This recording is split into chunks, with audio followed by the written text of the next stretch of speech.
Hi, Francis Jones. Hi, LB Studio. Hi, Lisa Myers. Merlin, are you there?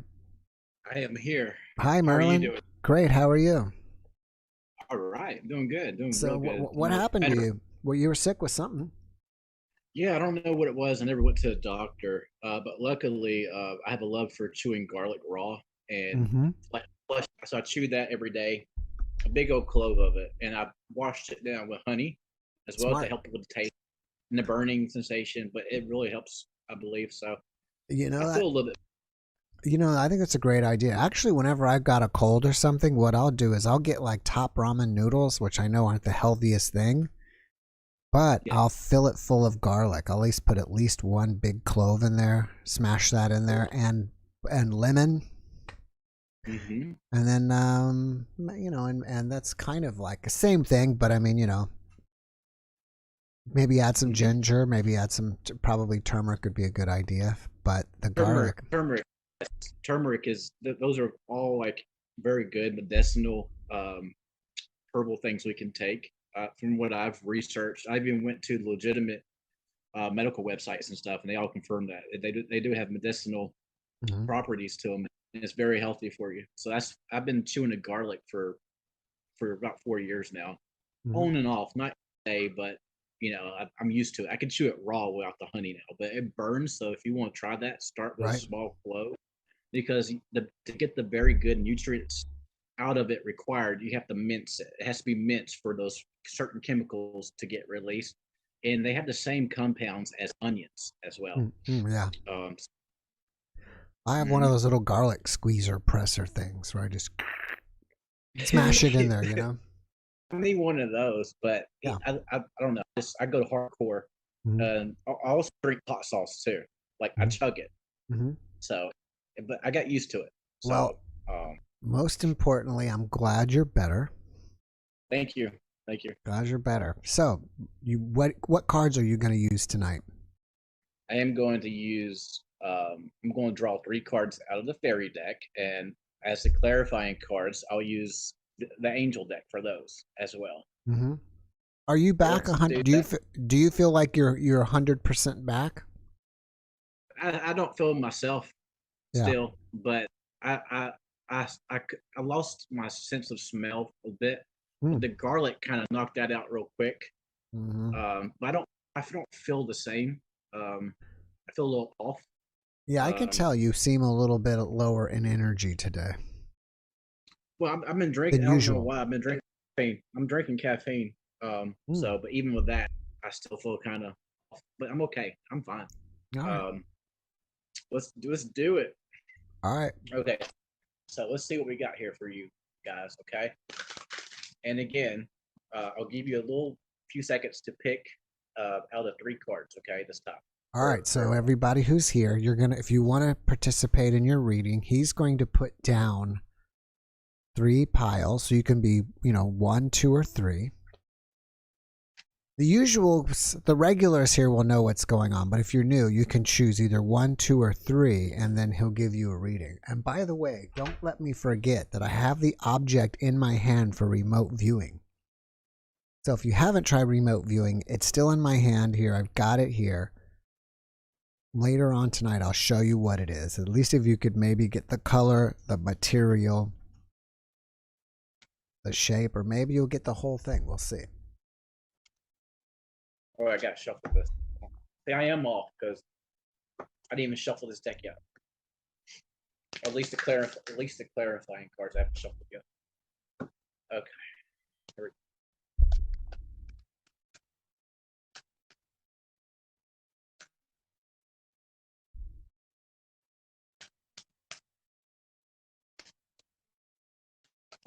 All right. Well, you guys are already guessing what's the remote viewer. go. Okay. Bottom one. This one. Okay. What's the first one then? So you're using the fairy cards, and then what are your confirmation cards? The angel cards? Yes, sir. Angel deck. Yes, sir.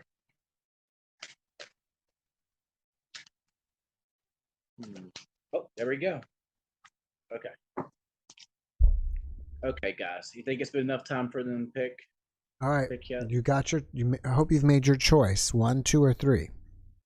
Okay, so the first one, guys, is the Princess of Winter. Okay, the fairy deck's a little bent up. I didn't take very good care of that. Unfortunately, I had dogs and stuff. Um, so this is inquisitive, truthful, realistic, undiplomatic. It says information that can help you, but which may be also difficult to hear. Speaking the truth with kindness, an indigo child or adult. Okay, so that's the first one. That's the first one.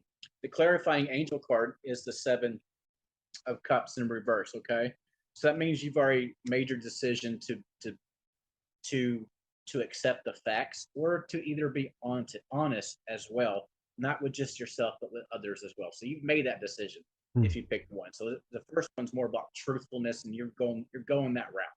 So it may be something hard to tell somebody, but you got the courage to do so. And the second one is the Empress. Okay, so that's lavish, abundance, mother type energy. It's a feminine type of energy. So if you pick two, you got that going on. Let's see what the clarifying card is. Again, it's a card in reverse, and it's also a cups card. It's the Six of Water in reverse, Six of Cups, right, in reverse. And I think that's about thinking about like your past, or romanticizing about your past. But you're not doing that right now. You're accepting your gifts. Okay.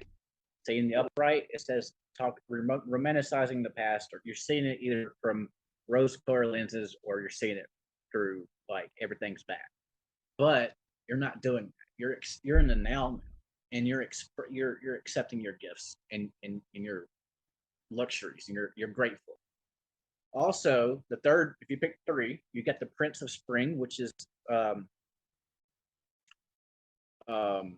trying to. It's been a while. Sorry, I'm trying to think which. Just they throw me off sometimes. I don't think I've seen the Prince of Spring before. Okay, it's a knight. It's a knight of wands. Okay, so you're.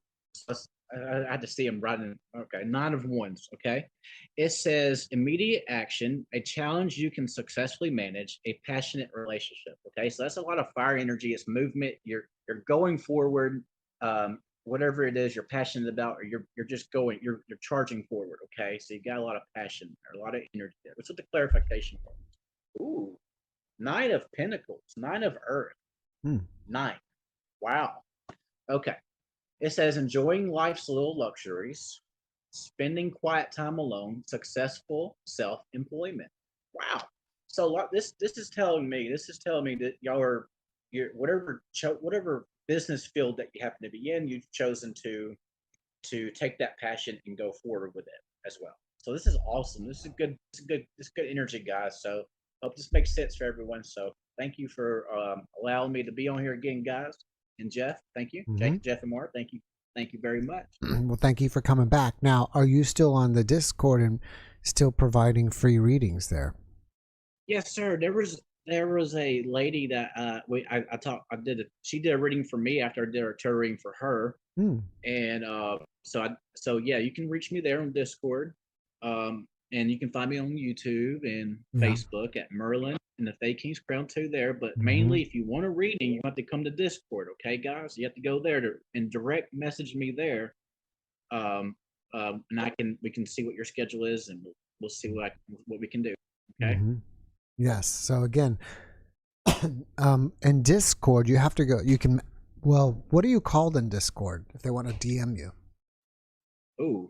Merlin, just at Merlin, and just that should be able to direct message me, and we can start conversing to see what their schedule is and what my schedule is, and what's a good time for them. And I tried to do everybody that contacts me. Okay, so I will get back with you. It may be a day or two, but you will get a message.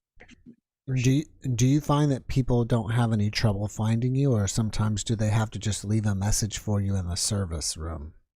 Oh, you can do that too. Just as long as you at sign Merlin, I will be tagged, and that would tell me that someone directly tagged me, and so you can do that too in the services too as well. Yes, sir. So it work. I mean, either way, I will get back with them. All right. As soon as. All right. Well, well, Merlin, thank you for hanging out. I think it would be pretty cool, and I was thinking about how you were doing the cards. Is you can always tell from the opposite side whether the card's in reverse or not, right? Yes, sir. Depending on which deck, what kind of deck you have. Let's say that I have the old-fashioned Rider-Waite, and so each side of the card is the same, so you're not gonna be able to tell. That But if would it's be like happens, awesome. yes. Oh, I got a Rider-Waite deck I can use next time. But if it's something like this, you're gonna be able to tell if it's reversed because she'll be upside down. Right. You see? Yeah. I think it would make more sense to even make them the other way, where you have no idea what's up. Reverse, not Rider-Waite. reversed. Yeah. I have that deck. I can do that. I will do that next time. All right.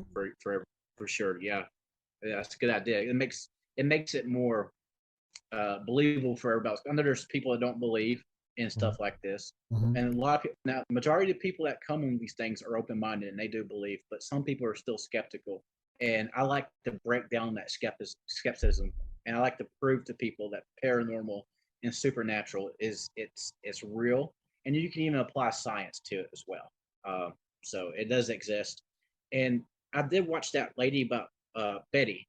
Yeah. She started talking about she started talking about numerology, and I was like, yes, I love numerology. Oh yeah.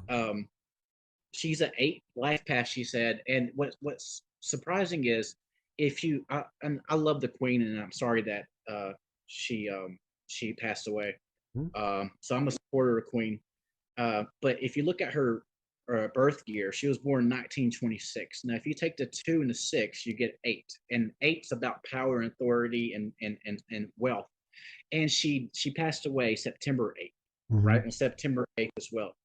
Okay. And she also had 8 grandchildren to attend her funeral services. So there's 8 is it's just in there.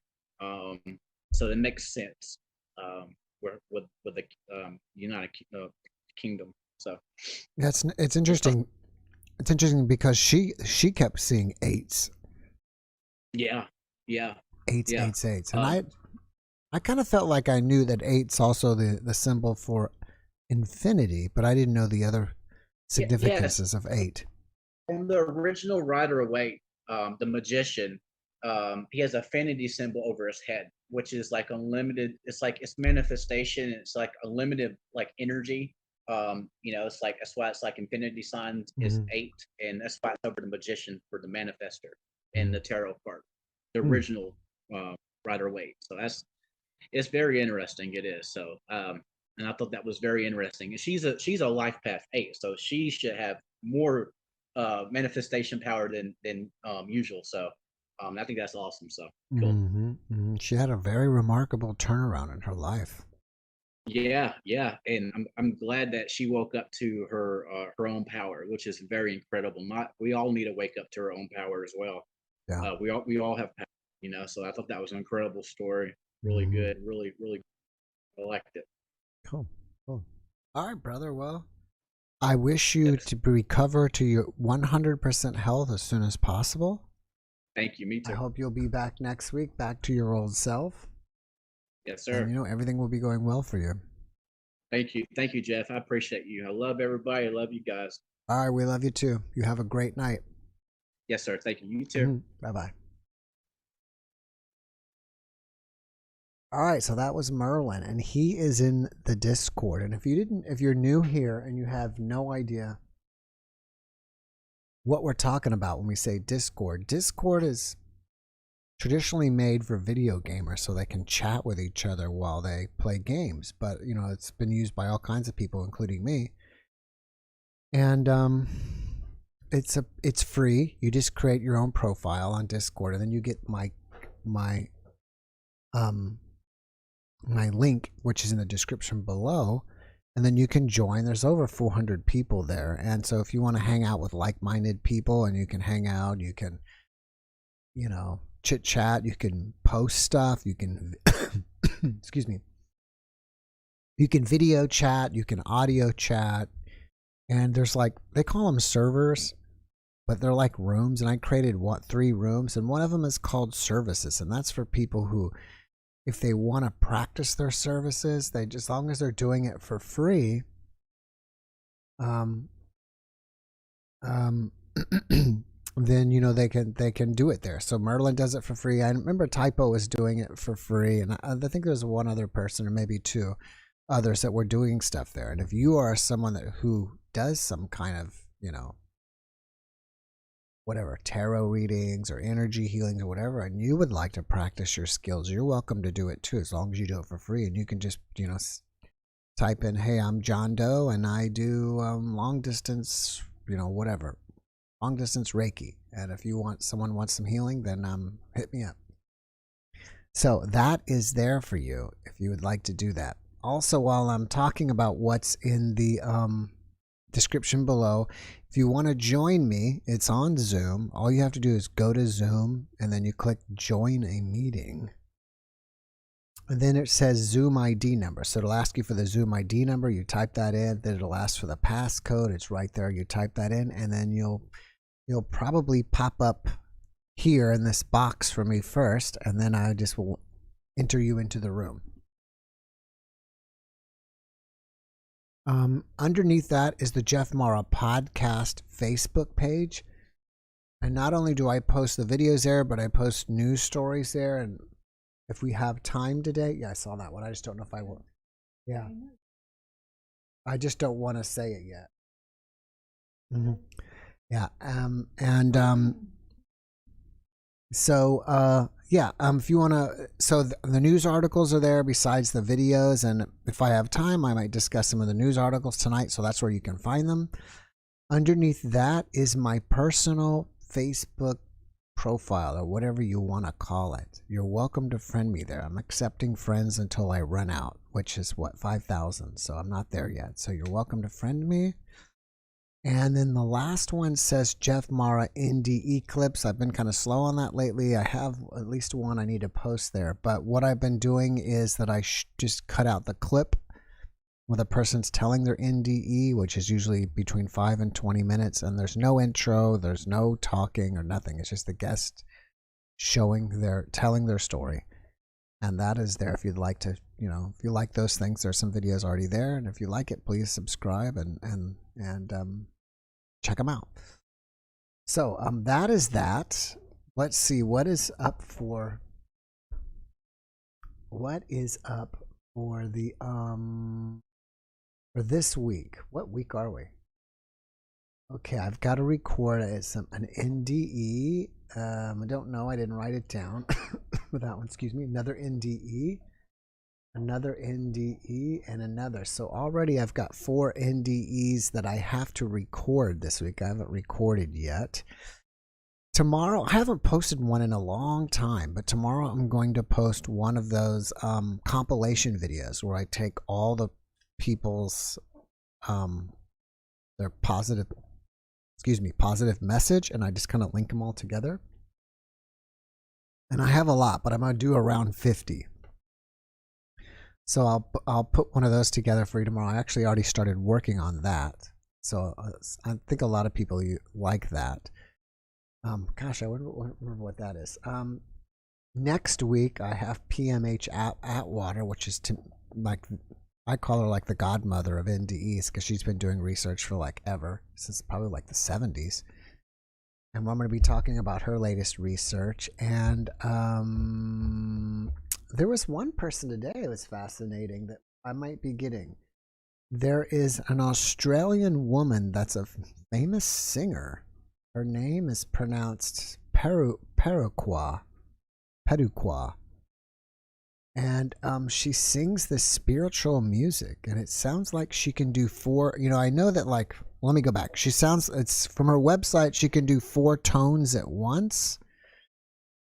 I think the Tibetan monks, they do a tone, they do 1 or 2, like they're chanting, and then there's like an overtone on top of it. I don't know how she does 4. Her name is pronounced spelled Peruquois. Peruqua. But she does, I think, healing and music and different stuff. And I got invited to her, I think, by her publicist. And so I responded to the publicist and said, sure, let's get her on the show.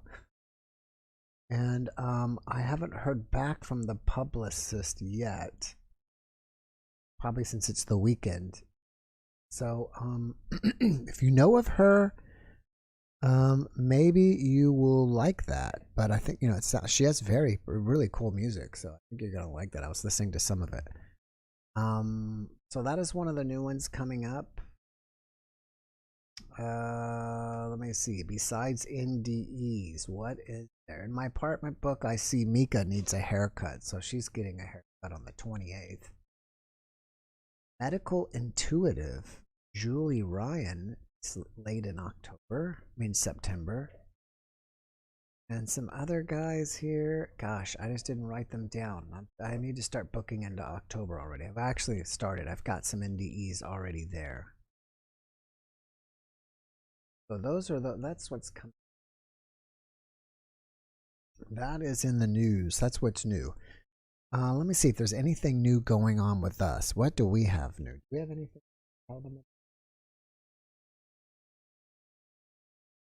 Someone is at calling email instant message to get Jeff.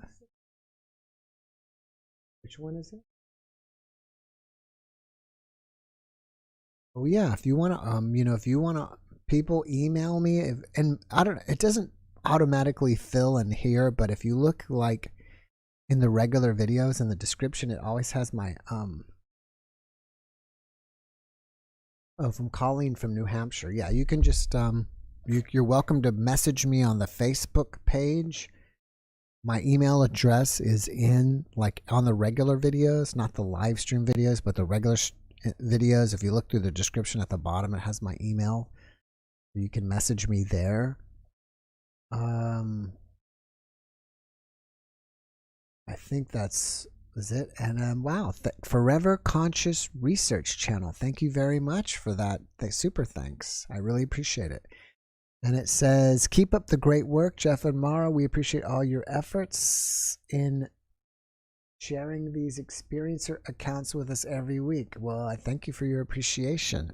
And I'm glad. It's nice to know that. It's nice to have some feedback. And probably some of the biggest feedback or the biggest thing that inspires us to keep going is that when people write to us or email us or put in the comments that how much these NDEs help them, because I never expected that when starting them, that people are like, they're suffering and they're in grieving, and these NDEs are so helpful for them. So that's just something I you've heard the expression, you don't know what you don't know, and I didn't know that was going to be coming my way. So it's inspiring for me to keep doing my work. So thank you for that.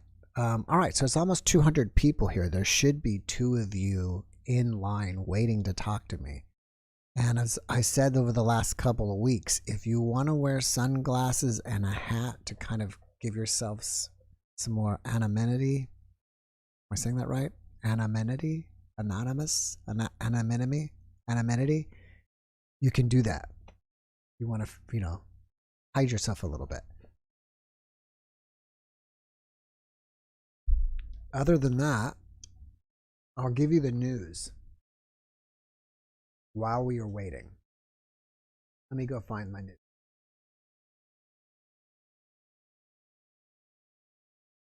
Oh, what? How did the broccoli sprouts? They did well. We ate them. We had the last of them yesterday, and actually we should make another one because it takes 5 days to make. So if you really get into it, soon as you finish them, you make them again. So by the time, because they only last for 5 days. The broccoli sprouts, if anybody knows what we're talking about, we've been talking about eating broccoli sprouts because they're like supercharged in antioxidants, much more than you would out of regular broccoli. Anyways, if you make them, which we talk about,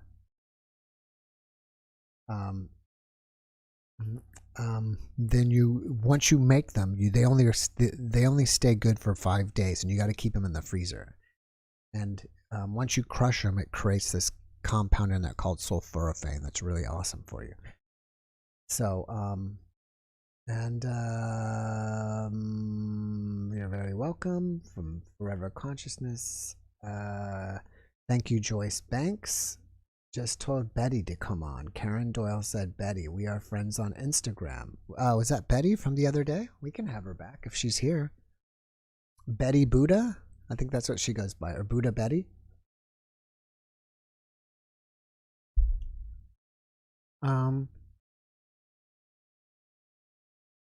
Freezer, Lisa Myers, yes, because they've done research with the broccoli sprouts and the levels of sulforaphane actually start to drop and they're almost gone by 5 days. But actually, once you put them in the freezer, they kind of go up more because there's 2 compounds. I don't know what the names of them are, but sulforaphane is created when the cell walls of the broccoli sprouts are broken. And then the compounds, the chemicals mix and it forms sulforaphane. And I guess when they're in the freezer, it breaks down the cell wall. So when you take them out of the freezer, it's kind of a mushy mess. You just kind of smash them, let the compounds, and you'll actually get more. And Mark Feldstein is here. I think Mark's been here before. I recognize the name. Let's see what Mark's up to. So that is it. Maybe I should post just the link. Maybe I should post the original link to the video if you want to see the broccoli sprout.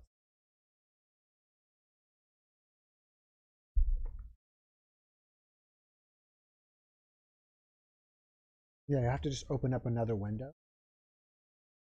Maybe Mara will find them. She'll find that broccoli sprouts video, and you may find the broccoli sprouts. Oh, what happened? This person's gone. Maybe we'll be back. But the broccoli sprouts video that I made, I teach you how to make them.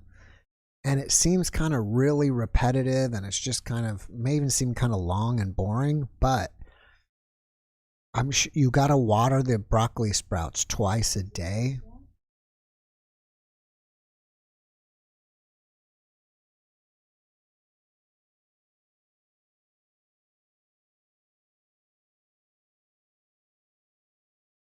Maybe that's it. And she found it. So I just kind of break it down and I show you, like, literally, here it is, day 3 in the morning, and you can see with the broccoli sprouts, and I add water and pour it out. And now I'm in day 3 at nighttime and I've got to water them again. So it's really repetitive, but at least if you're real serious about making them and you want to see them like somebody actually doing it, you can see the video of us. You can make them, and then so it makes it more easier. And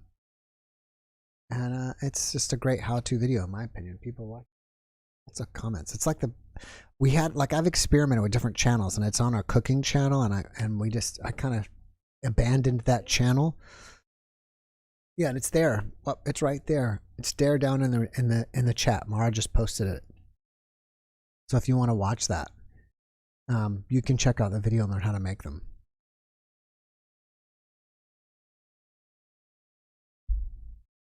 And whoever said it's intimidating to get on, it's really not, in my opinion, because even though people are here, by the way, that's the light bulb. I need to change the light bulb. Even though people are here, it's just you and me talking. And it's kind of like, once you and me are talking, it's not like standing in front of an audience, right? Because the audience is not with us. It's just you and me. It only feels like an audience. It's just us together. I think people might say that even though there's people there, it doesn't seem like that. And yes, I have done other sprouts. Suzanne Whitesell. I've done, what else did I do? I think radish sprouts, 2 or 3 other ones.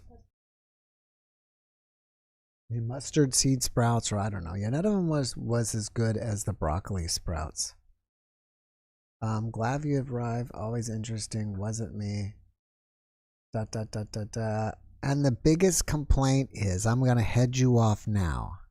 We have lots of water in Texas, so I was just pouring the water down the sink. I try better now when I pour the water out of the sprouts to actually go around to plants and pour it out in plants.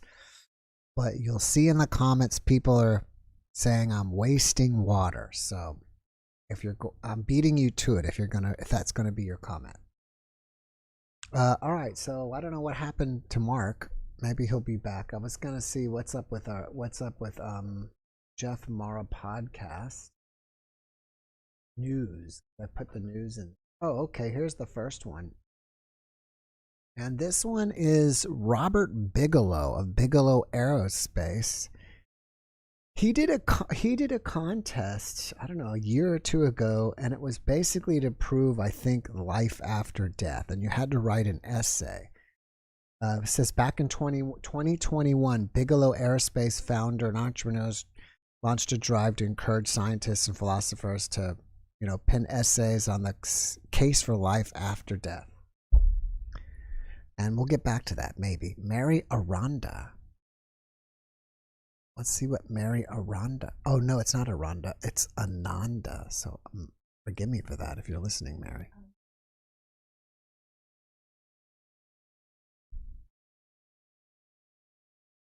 Okay. Maybe Betty will come by later.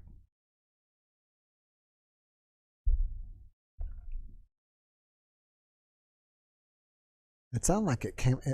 Here she goes. It's connecting.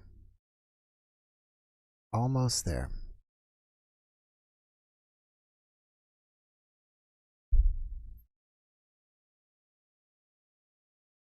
I'll put this up here so she can see this. Waiting for audio to sync. And this was done by our good friend here, Mrs. Sutton. Where is she? Is she here today? I don't know if she's here today or not. Where's Penny? Penny made me these cards here. It was so sweet of her to do that. Hopefully she saw that. And she also makes wedding cards, birthday cards, and other greeting cards. So if you need someone to maybe make you some personal cards, you can hit up Penny. I don't know if they're personal or if she does just her own style. I've never done this before. Well, that's okay. Well, thanks for joining us. Okay.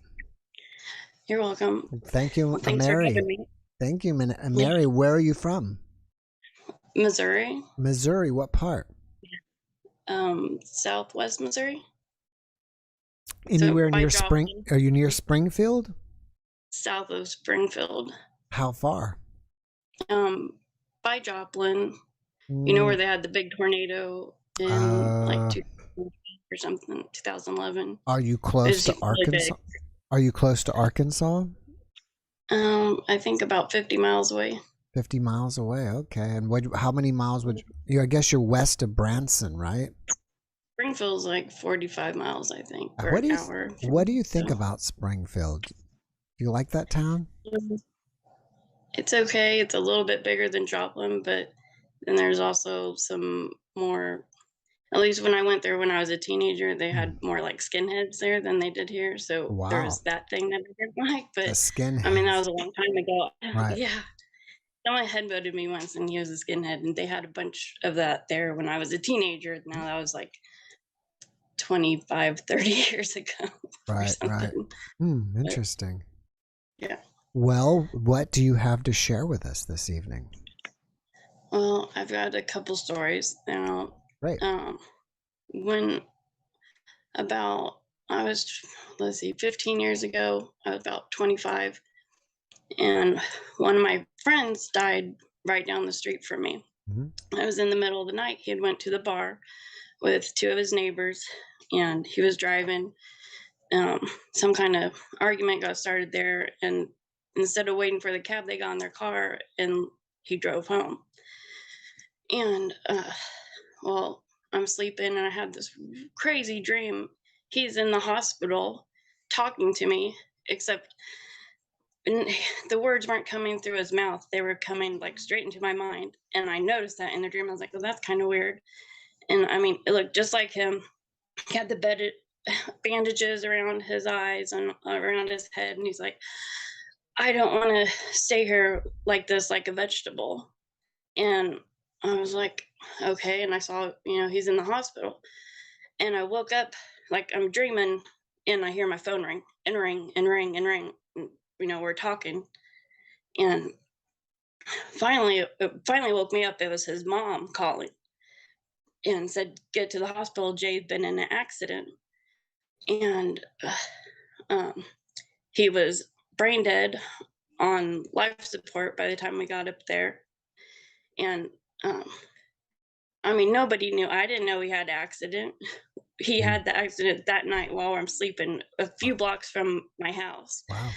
And he said, I don't want to live here like this. And I know if he hadn't have said that, I would have fought his family to keep him on life support for a little while longer. And but they went ahead and pulled the plug, and I was like as okay with it as I could be. I mean, I was still upset, but I knew he didn't want to live like a vegetable. Mm. And that he wanted to pass, so that helped me, even though it was still hard to lose him and I was, still sad. It helped me to know that he was still there somewhere, and he's like, I want to go, I want to pass on. So that's one thing that was like 15 years ago. That's amazing. Were you close with him? Were you like boyfriend and girlfriend or something? We were exes, and we grew up together. So we had dated for a couple months, but we also grew up together in a small town, like, I don't know, 6,000, 8,000 people. We all went to high school together. And so we were close, but we weren't together at the time or anything. But he just lived right down the street from me. And yeah, I often wondered why he came to me. Right. And I was going to ask, I was going to follow up with that I wonder if you have ability that you don't know about, or why or how he could connect with you over anybody else. Well, I have had some channeling, but when this happened, I didn't. Now, a few months before this, I had attempted suicide. And I don't remember any kind of NDE though. I wish I did. I think I wish I did. I don't. I just remember waking up in the hospital like 3 days later, and I was in the ICU for 5 days or 7 days. And then in the hospital, they put me in like the psych unit for another 7 days. And I couldn't even talk. I didn't hardly remember my name. I didn't remember my mom's phone. I didn't remember anything. Like, I couldn't even call my mom because I didn't know mine. And she'd had the same number for like 15 years, So I think maybe that could have had something to do with it. Maybe, yeah. No, I don't. It's possible. No, yeah, I think so. Kind of always grew up around spirituality at least when I was younger. I grew up in Southern California. We did sweat lodge in our backyard, and we had a bunch of like new agey people come around, and we do energy cards and spiritual cards and things like that. And I kind of, my name's Mary Ananda, so that came from Paramahansa Yogananda. So my parents were always into that kind of stuff, and they always took me to like the Self-Realization Fellowship Center, and like all the different types of churches. We went to Hare Krishna Temple. We went to regular, Christian non-denominational church, Catholic church for midnight mass. We just kind of everything, kind of like the Self-Realization Fellowship Center. They Paramahansa, he always said that there was like several true religions. I don't know, maybe if it wasn't true, but there's several different religions that he thought basically, everyone has a little bit of the truth. I think no one has it all.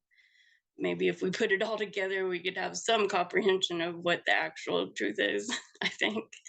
But that's just me. I wanted to ask you, did you tell anybody in the family, especially his family, that he came to you? And if so, what was their reaction? I know I told his brother, but I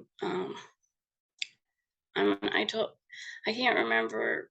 It was such a long. I used to be on a lot of drugs, so I can't remember. Like, I don't know if they really thought anything. I don't remember like any big reaction to it. But I know I told them, because I knew his brother really well and his mom, and I know I told his brother, but I don't know if they believe me. I mean, I was still dreaming it when the phone started ringing and ringing and ringing. I was like, what is that? No, that's what woke me up out of the dream. I was like, I just dreamt about about, your brother, and now he's in the hospital. I saw him in the hospital in my dream. I saw him in the hospital as the hospital bed. He had the bandages. The only difference was in real life, his face was swollen like this big because he went through a windshield and hit a pole at 60 miles an hour, 50 miles an hour, or something. And his face was really swollen. In my dream, though, his face looked normal, and he just had, bandages on his head. But that's exactly what he looked like in the hospital when I got up there. He had bandages on his head in the hospital room, everything just like my dream, except in real life, he was really swollen. In my dream, he wasn't. And like I said, he was talking to me, but it was just going into my head. It wasn't like his lips weren't moving. And I thought, that's weird. Your lips aren't moving, but I can hear you clearly, perfect, completely perfect. Maybe even better than if you were speaking, Well, I think he really contacted you. Oh, I know he did. How else would I have known that he? I knew. I mean, I knew he had some kind of accident. I don't know if he, exactly what happened. But of course, as soon as I woke up, his mom said, "Get to the hospital," ringing me on the phone. Get to the hospital. He had a car accident, and it just happened to be like 3 blocks down my street. Like he was almost home because he only lived a few blocks the other way. So that was really sad because he was almost home. He was almost home. And and then I had another experience about 2 years ago. Well, a couple experiences really, and it was actually kind of scary. It was very interesting, but I had COVID, so I will say that I had been sick. Now my mom thinks that this is why it happened, but I was already getting better. I had already had COVID for a week, maybe even a week and a half. And I had been channeling, and I was like, why don't you guys come in person? Because I was kind of like, I was having a bad day, and I was thinking, I just want to go. I mean, like an abusive relationship, and I was just tired because this was the 3rd time I just had a baby, and I thought he was completely different, and so I kind of just was having a start of a bad year, really. And I was like, why don't you guys come in person so I know who I'm talking to? Or why don't you guys come in person? Well, later, and this was in the afternoon, so it starts getting dark, and all of a sudden, and I had actually been in like a very meditative state where I was channeling, and like, I just felt like love, I guess, like what people say now, like a spiritual awakening. And I just felt like unconditional love all the time. People would get pissed off, and I could just sit there and be, well, I can understand because you're not feeling good. Like, you're not feeling good. That I don't have to not feel good because you don't feel good. But I'm sorry, and I'm not trying to upset you or whatever. But you don't need to take it out on me like that. And if you do, I'm just gonna go somewhere else. Well, and I'd never been able to deal with stuff like that before. I would just, go off on people or tell them what I thought or how I felt instead of just stay calm. Well, so later on that evening, there was all of a sudden, I was sitting on the couch, my 1-year-old daughter's playing on the floor. This huge presence I saw, like, I think is in my mind's eye, this big blue ball of light, and it was like blue and purple. And it said, "You don't know who I am?" And I just started crying because I thought, Jesus. I mean, he didn't say anything else, though. It felt like a male presence. If you've ever, it said it in like a male's voice. And then he was only there for a moment, and then all of a sudden there was a female presence there, even bigger than the one before. She's like, if I was your mother, I would fill you with love. And all of a sudden, I just felt like the whole room like expand in love, and felt like it's humongous presence.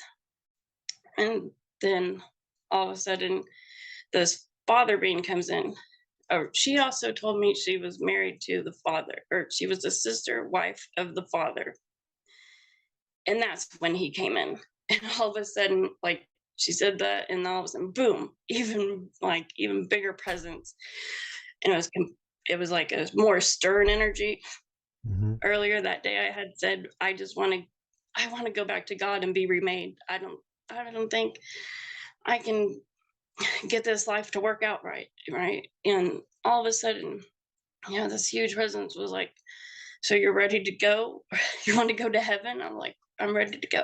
Oh, wait, no. And I felt, that's not the weirdest part. I felt my soul starting to be sucked out of my body. Wow. Like out of my crown. I was like, oh my God, I got down on the ground. I was like, oh, no, wait, no, not yet.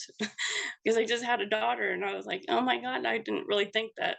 Like, you don't know exactly for 100%, just like 99% sure who you speak to when you're channeling, or, at least I was starting to question it, because some of the things you hear from people, and you're like, well, I guess I really don't know. I think I know. And I mean, when you feel that presence of love, but then when it like goes away, you're like, what? And your mind starts coming in again, and you're like, sometimes you question it. At least I was at this time, because it was new to me. It just started like probably like about 6 months after I had my daughter. So I wasn't like, I hadn't been channeling for a long time, and I was getting all sorts of information. Like one thing that stuck out was like, this was the 4th seeding of the planet.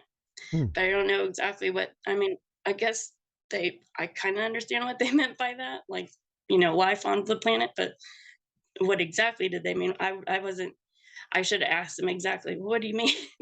Like, who is we, and how did you do it exactly? But I didn't. And just like, if I could have been, after I felt my soul being sucked out of my body, my awareness was now separate from my mind. I felt like my mind was about a foot away from my awareness. My awareness was just awareness. There was no thoughts in my awareness. It was just awareness. And then my mind was like over here, and I could be aware of what was in my mind. I could be aware of what these beings wanted me to be aware of, what this father being wanted me to be aware of. He would like ask a question, and without like, I didn't even answer. I just watched my answer come up, or like, I don't know how to explain it. Watched it or was aware of it. I could kind of hear it and see it at the same time. I think it's really hard to explain because it was like my awareness was not now my mind, which I thought I was just a mind. I wasn't, I thought consciousness was like your mind and just different levels of mind, which I think there's something before that was just awareness, straight awareness. And then out of that came different levels of consciousness. At least that's how I'm kind of think that it could happen. Maybe. And like, our awareness grows the more we encompass everything. Like if we see the rocks and the trees and the plants and every human and every atom in the universe as a part of this one thing, it's like our awareness grows bigger and bigger, like more like God would be. I don't know if we could ever get to that point, but I think that we're developing our awareness. Like maybe that's how it started out. I don't think it's actually like, let's see, they told me a few other things too that was crazy. Sorry. Also, they told me my dad was going to, no, he actually said my dad died and I didn't go and see him. Why didn't you go and see him? 6 months later, 4 months later, my dad had passed and I didn't go and see him. I wanted to, but there was COVID, and he told me to stay home. I was afraid I would make him sick and die if I got him COVID.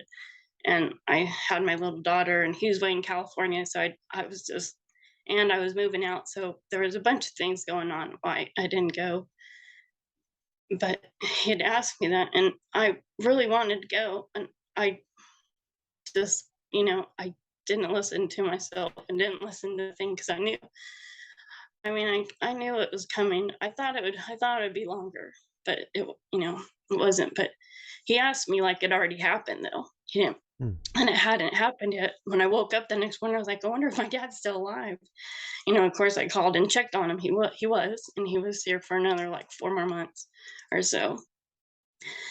And then he also said I would be astral projecting to heaven next year.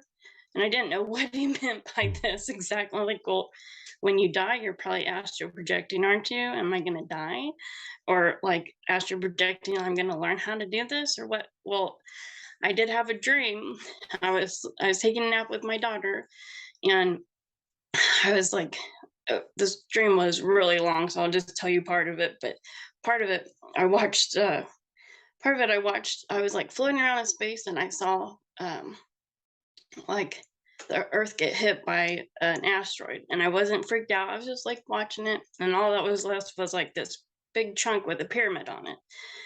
Then all of a sudden I was like in this darkness, and I was like, why am I down here? So all of a sudden, like, boom, I just shoot up and I start going through this tunnel, and I'm like, oh my God, I'm gonna go to heaven. If I go to heaven, then I'll die. And I got scared, and all of a sudden, boom, I woke up. And I was also flying earlier in that dream too, and I had never flown in any dream that I remember before. So it was very vivid. I mean, I don't remember most of my dreams from a year and a half ago, but I remembered that one. Someone from the chat. Someone from the chat wanted to know that when you saw the like beings in your room, did your daughter see them? I don't know, because she actually it really scared me, because part of my awareness, I didn't see her anymore until these beings left. I was maybe like when they left, I was like, is she still here? Am I still in the same like dimension, or what's the? I didn't know what was going on. It freaked me out. I mean, I didn't even meditate for like, I didn't say anything to them for like a week, but I mean, she was just playing. She was just playing on the floor when finally they left and I could see her again. She was just playing on the floor. I don't know if she saw her. I don't know. One thing I didn't watch her. One thing that while they were there, it's like I couldn't see her. You said something about a sister wife. This is a sister wife earlier, and that makes me think of someone being Mormon. Is that what you're talking about? I know that. Well, I think that they were born at the same time, maybe, like because they're not. It's like it'd be like them coming out of something that was already there, like something that doesn't have polarity like that, like a feminine, maybe a twin flame or something. Something like that too. It could be. I think that's all. That could be part of it too. But maybe when the physical reality was made, it's like I think they're like kind of like templates for the life on Earth, like how the Elohim in the Bible, it says that the Elohim, which is plural, said we made it in the image of us. I think that is what they were referring to, was that like a template, a male and a female, and then a son, like a child one, that because every human has a father and a mother, and then they're the child, which is a mixture of both of them, like the Trinity. But it makes me think, well, maybe that Mormon guy talked to these beings and thought that that's what they were, the sister wife kind of thing. Maybe they talked to the same being and they thought like that's what they meant. But I felt like they were saying like they were born at the same time, like they're brother and sister, but they're also partners in creation, because they were the first two ones. Of course, I'm not 100% on that or anything, but that's the kind of feeling that I got from it, because I had been asking, like, who first made this universe, what who first started this creation in this universe. And I had been, studying all sorts of different Bibles and Gnostic texts, and uh, heard about Sophia, which I named my daughter Sophia before I even heard the name Sophia in any kind of religious text, because the only kind of Christian church I went to was one in the Midwest. Not like they don't talk about Sophia and the divine feminine or anything. Well, I named my daughter Sophia, and then like 6 months later, I saw that they had that there was a divine feminine Sophia in some really old Gnostic Christian texts. And that she was like the mother of the universe, or of this universe, which I had been saying, I think there's an angel named Sophia, this angel of love, this loving mother that loves all of us, like no matter what. And it just, there was like just all sorts of things and stuff. So I named my daughter Sophia. Then I saw her name like everywhere, and I started seeing her videos about Sophia and divine feminine, and I had never heard that in my entire life. I'm sorry to interrupt you, but what's also fascinating is that perhaps on the other side, most people say there's no time, and some people will say that the past, present, and the future are all happening at the same time. So maybe even this being got confused with the timeline here and was questioning you on the future, which actually hasn't happened here yet. Yeah. I mean, well, it happened. The things that they had said, happened. My dad did die, and I didn't go and see him. And I had been trying to plan to go see him. I mean, it just didn't work out. And he said, just stay home. And I said, okay. Well, I thought I had a little more time. I thought I would have I'd been praying on, and I just thought I had a little more time. He was getting treatment. And then all of a sudden he stopped doing the treatment because it wasn't working, and a couple months gone. It wasn't very long. While he was getting the treatment, were you remembering what the being had said to you months before, like asking you why you didn't go see him, or had you forgotten about that? No, I mean, I just kind of started getting really depressed after all this, actually. Sure. That it scared me. So I thought, like, am I going to die for a while? Actually, I thought I was scared. Nobody understood. I'd tell people, and they either thought I was crazy, didn't believe me, told me to go to the psych unit. Like, the only thing that even come close to anything was like something on your show. I've seen several things that were like, that actually reminds me a lot of what happened to me. You don't see a lot of people talking about like light beings coming to their house when you're just sitting in there, and well, so a week later I had another experience with these. Well, actually, it was different beings. But I was like, was that God? Was this trinity of beings, these three beings, God? Right. Before you start, let me just ask you one other quick question. Do you think these beings were benevolent and trying to help you, or do you think they were like dark entities and messing with you? I've thought both. Actually, I mean, I thought at first, no, I completely thought they were well, the mother filled my whole room with love. But what scared me was this one, he joked, oh, I didn't tell you about this. He jokingly said, because I said, no, I don't want to go to heaven yet. He said, well, do you want to go somewhere else? And showed me 3 different levels. I totally forgot. He showed me like a high level. It was like I was the energy. I was vibrating really high, way up here. Then a middle one that seemed like normal, everyday earth, kind of felt just normal. And then a lower red one that was hot, and all I saw was red. I didn't go to another place. I was still in my living room, but it was like the energy moved down to the floor and was all red. I could see red, and I felt burning all over, and I was just full of fear.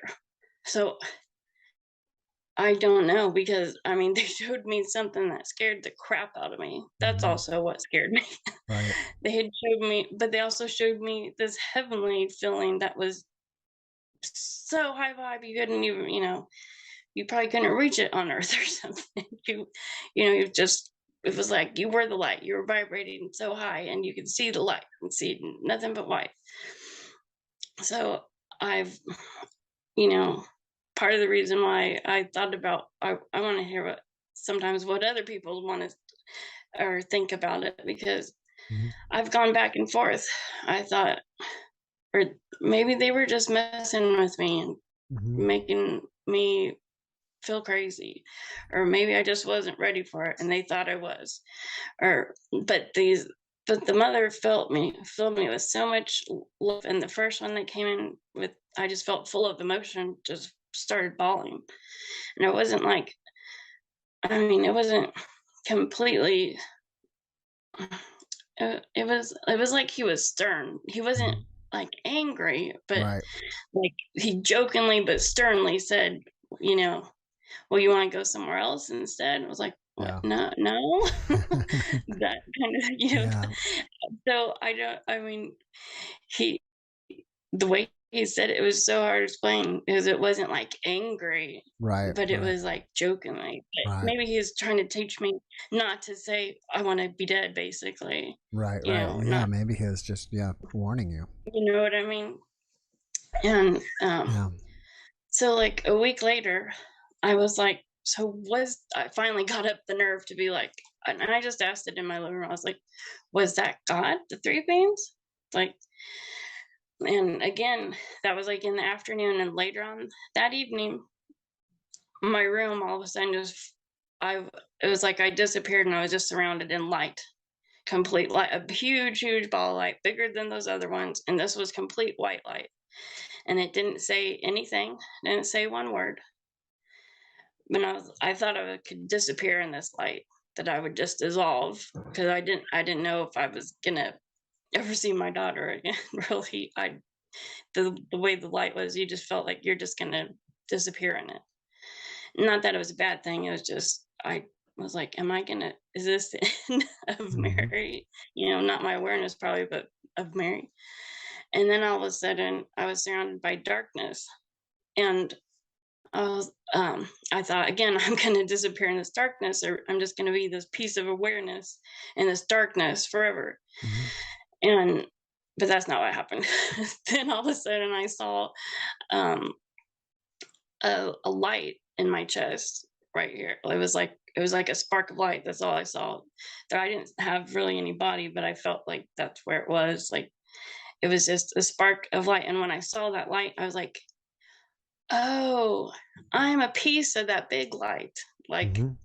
I'm just a little tiny piece of that, though. I'm not all of it. I have a piece of it in me, and I can like embody that light and more, grow that, expand that light. But I'm just a tiny piece of it, like a teeny tiny, piece of it compared to that thing. I'm just, a little tiny. And then everything went back to normal. Oh, Mm. I mean, no. I saw my own ghost for this sounds crazy. I saw my own ghost right next to me in my mirror for like 3 5 days. I thought like maybe my body just or my astral body, maybe it wasn't like in me all the way or something, because I felt strange. I felt like any second I could just be gone almost. It's hard to, the noises were bothering me. The light was, everything was sensitive, like the sound and light, like had to be low. Everything was so bright and loud after this. And finally, because it scared me to look at my own ghost in the mirror, I was like, what? Am I dead? No, because I have my body's right here too. So I'm not dead. my, and I'm standing up here. Okay. But that is another me standing right next to me, but it was gray. Like, my regular reflection is skin tone. Mhm. There's another one right next to it that looked just like me, except gray. And I thought, maybe I need to like merge back with it a little bit. And I just focused for like a second. I didn't try to not be scared, and I just like, okay, merge back with myself, and boom, it did. Oh, cool. And it was gone. And I haven't seen it again, thank God. Wow. Because I Googled like seeing your own ghosts, and they say Abraham Lincoln saw his own ghost like a year before he died. So it kind of freaked me out when I saw that. Like other people have seen their own ghosts, and oftentimes it's like they died really like not too long afterwards. So it kind of freaked me out. Definitely. Being that I just had a little girl that was a year old, I was kind of, kind of worried about it. But well, you've had some amazing experiences, Mary, and I really appreciate you coming on and sharing them with us. And I have to run. I got someone else waiting on you, but thank you so much for coming and sharing. And if something else happens, come back and tell us. Okay. All right. Thank you. Anytime. Have a good night. Thank you. You too.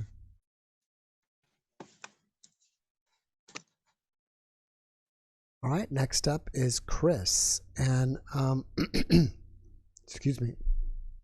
Before this gets loose, wanted to say thank you very much to White Dove for that super thanks. I really appreciate that. It says 100. Y'all have no idea how much you've helped me. I lost my younger sister on my 18th birthday.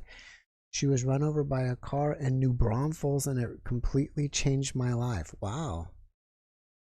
That's interesting that you are so close to me. I was literally in New Braunfels the other day.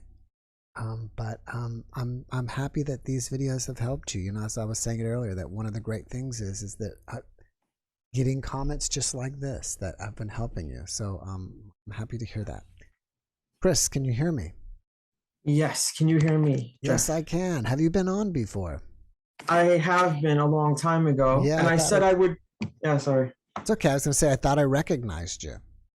Yeah, my hair was probably a little bit longer back then, but because it's warm, I decided to trim it, and then I trimmed it some more, and now I'm. Thank you. So it's interesting. I saw, and she came into the chat. I think it's Buddha Betty. Buddha Betty, yes, she was on the other night. I recorded it a few days ago, but I posted it yesterday. Maybe she'll pop in and say hi to everybody. Well, it's interesting because she mentioned something about she would open up books and they would speak to her. Yeah, I think she called it bibliomancy or something like that. Bibliomancy. I think so. You'd have to go look at the video to see if that's the right word for it. But yes, you're right. Yeah. Yeah, I was watching some of it today. But yeah, biblio something. And I noticed that too. Even with YouTube comments, like if I'm thinking about something and I just focus on that, sometimes I will see a comment that speaks to me, but it's not something that I look for. Obviously, it's something that you're not looking for. And my story has something to do with this, long story short. So I saw her video and I'm like, you know what, this synchronicity stuff, I've seen numbers, I've seen bird feathers, but nothing has really come of it. And I said, if I am meant to do something, because there's something I've been planning to do for a long time, I need like a direct sign. It can't be ambiguous.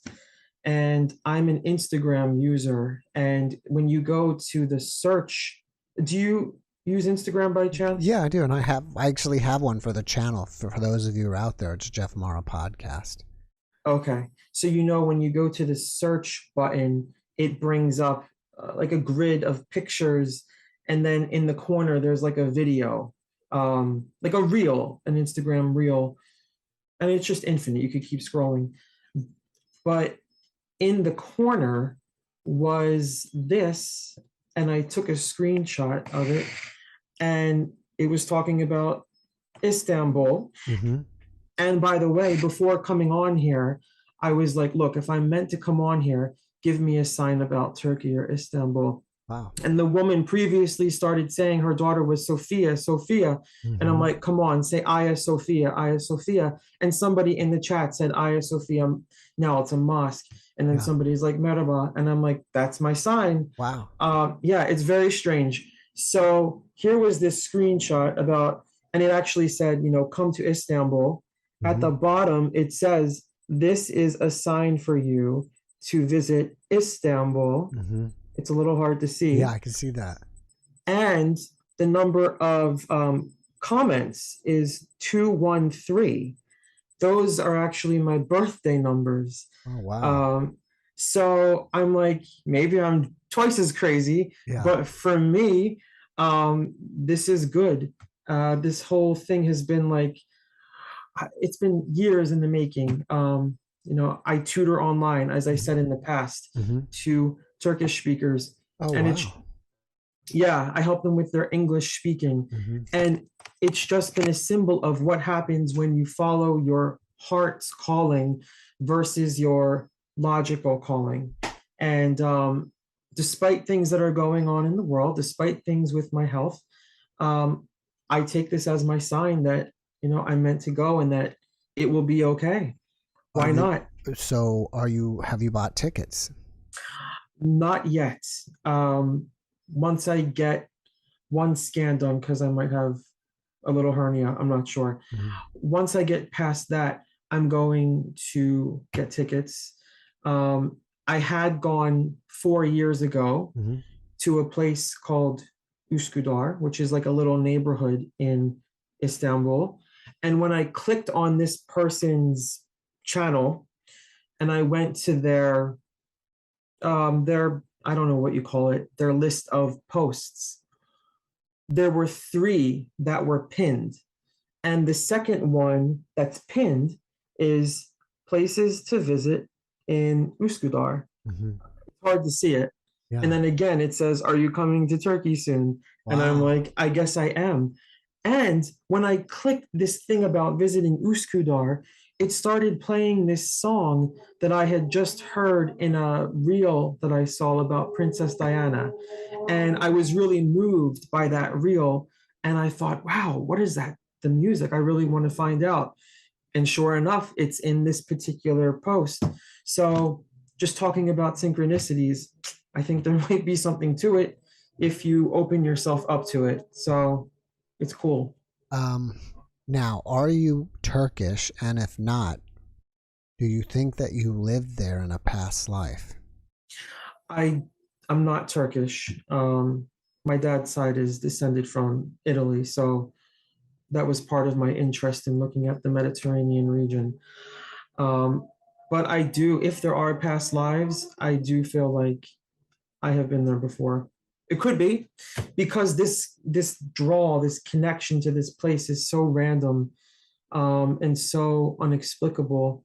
But I've made so many friends. I found a small but meaningful job with this, and I feel like it has to be an indication of something. So possibly. Well, that's cool. It sounds like you're definitely listening to the universe. Yeah. I mean, if anything, it gives me extra meaning to life and reasons for being excited in the morning. So, I mean, the worst is that I learn about another place in the world and pick up parts of another language. So it's a win-win. But yeah, I really think it's listening to part of whatever my mission might be. So fingers crossed for that one. Yeah, cool. Well, Chris, thank you for coming and sharing with us. That was very cool. And again, like I said, I'm looking forward to having you back on. I definitely will. Normally I forget that it's Saturday night because the days go by so quickly, but tonight I made the intention, and I will make the intention again to come back on and share with everybody. All right, bud. Well, thanks for coming on and sharing with us. Thanks for having me, Jeff. Appreciate you. All right. Have a great weekend. You too. Cheers. Bye-bye. Cheers. All right.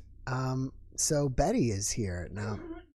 Betty Guadagno, aka Buddha Betty, which a lot of you now are familiar with. I posted the podcast with her yesterday, and I don't even think I told you. Betty, are you there? I'm here. Can you hear me? Yeah, I don't know if I don't think I told you that we do this on Saturday nights. No, you didn't. But But- one of your viewers, I got so much affirmation. I mean, just so much beautiful affirmation. And I've made so many connections with so many people. And Karen, somebody that's watching right now, she told me that you're on here. She's like, go on and go talk some more. And I felt like that was kind of selfish, but at the same time, I was like, yeah, I want to talk some more. Oh, yeah. You know, there was a lot of really nice, positive comments in the video. I mean, it's the last time I looked was like this morning, but this morning, you know, there was a lot. I think over 100. You know, it's probably over 200 by now. But I mean, there's 500. I'm not looking or watching or counting. You know what's so interesting? I think it's so interesting to be on a platform where obviously you have a lot of people who are, you know, like very loyal to you and watch so many of these stories. And for like the 500 comments, the 5 that are negative, of course, my ego is like only attached to those. Like, oh my God, how could these 5 people not like me? I don't understand, you know? But it's quite a battle, I think, in the spiritual journey, like having that temperance between the two worlds. Yeah, but you nobody's perfect, and you know it's impossible for you to get, to get everybody loving you. And one life experience that I had one time that really drove that point home to me was I was in a cafe, an Italian cafe. The owner was Italian, and she was telling me basically that Pavarotti's terrible. So, I mean, so even with her own, with his own people, someone finds him terrible. So it doesn't matter who you are. Not everybody's going to agree with you. Yeah. So did you leave, since we're here, now that you've been on the podcast and we spoke, and it's been, we recorded it a couple days ago, but since then, have you been thinking, oh, I wish I would have said this, or I forgot to say this? Of course. I'm sure that lots of people that come on your podcast think that after. Well, have you thought that? And if so, what have you forgotten? I have. Well, I think that something that I kind of wanted to get across that maybe I didn't verbalize well was that, after my experience, like I said, I caused a lot of harm in my life as the last version of myself. And after my awakening, my whole life transformed. I mean, it literally felt like every cell in my body absolutely demanded to transform 180 degrees. And I had no control over it. Even things like my diet changed, and like all of the things that resonated for me in my life before no longer worked for me. Like, I used to steal to live. Like I would steal my groceries, I would steal food, clothes, whatever I needed, toilet paper, and I couldn't steal anymore. And I became a gluten-free vegan. Like I couldn't process certain foods anymore. And, like my awakening, it took me from dark to light. And I know that I wasn't judged for my life before, like my life before was immersed in depravity, and I wasn't judged for it when I got to heaven. But when I came back and I finally stepped onto the spiritual journey, I didn't want to do things in the darkness anymore. Like I know that there's no such thing as like good or bad. There really isn't, like everything is just an illusion. But for me, like my purpose, my passion now is to live my life in the light. And yeah, I don't know if that would have happened without that spiritual experience. So now that you've changed, you're this different person, but you're still living on 3D world, and you have to do things to live here, like have a job and stuff. What do you do now? So I work in the recovery field. Which is a wild sentence to say. I work as a recovery coach. I work in a clinic that does medication assisted therapy. So methadone and Suboxone therapy for opioid dependence. And yeah, my life is devoted to service now. I do that as a career, and I spend all of my spare time in service to my different spiritual communities. That's awesome. That's awesome that you were able to find, work in that field and get a job. That's great. Yeah, it's crazy that it's even a job. So I work as a peer advocate, which means that my whole job is just self-disclosure. So I say, hey, I'm in recovery. If I can do it, you can do it. And I share little pieces of my story with people. And I can't believe they pay me for that. Like it's so crazy. Like it's literally like that simple, And I have a couple of tools. I went to school for a little while just to learn sort of how to assist people in goal setting and, like making a different life for themselves. That's great. Now I was, after, I don't know if I thought about it after we got off or later, but we did talk either offline or whatever that you might write a book someday. So I wanted to mention that to you, and I try to mention to my guests who are, they say, well, I'm going to have a book out later, and I say, well, come back on a Saturday night and you can tell everybody. So definitely once you finally publish it, you have to come back and say, hey, my new book's out. Come check it out. Here's my website. Yeah, it's really cool. So I went and I spoke at the IONS conference in Salt Lake this year. Oh, wow. That's amazing. I didn't know that. Yeah, like my first experience speaking in person to like a large crowd of people about my experience. And the woman who was the moderator for the panel that I was on, she's like a psychic and a medium, very talented, like beautiful, light soul. And yeah, she gave me some affirmation and she said, I see some books in your future. I see a workbook in your future that you're going to write. And so just that confirmation from this woman who is essentially a stranger telling me that, I was like, okay, if she says so, I believe her, and I just kind of went with it. And so, yeah, trying to write down all of the experience and like use vivid imagery and stuff. Not necessarily my forte, but I'm trying. I never liked it, as you probably everybody knows, I never give my opinion on anybody's case or their experience. And we spoke and I wasn't really sure how to quote unquote classify your experience. We called it a near-death like experience. And who am I to tell somebody whether you had a near-death experience or not? So, but how do you feel at the IONS conference? Did they give you any feedback on how they classified it?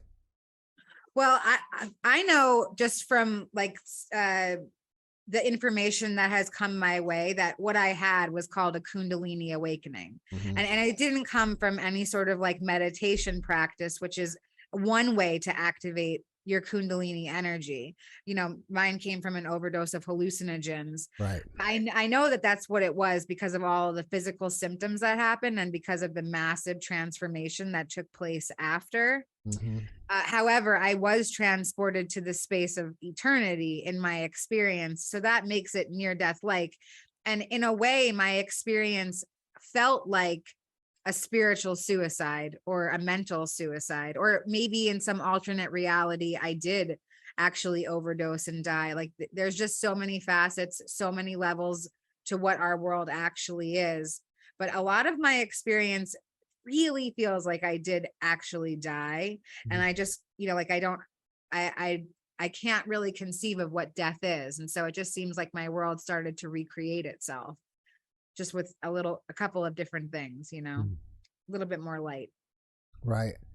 Well, what made me, the Kundalini part makes me think of, because you said your chakras all opened up.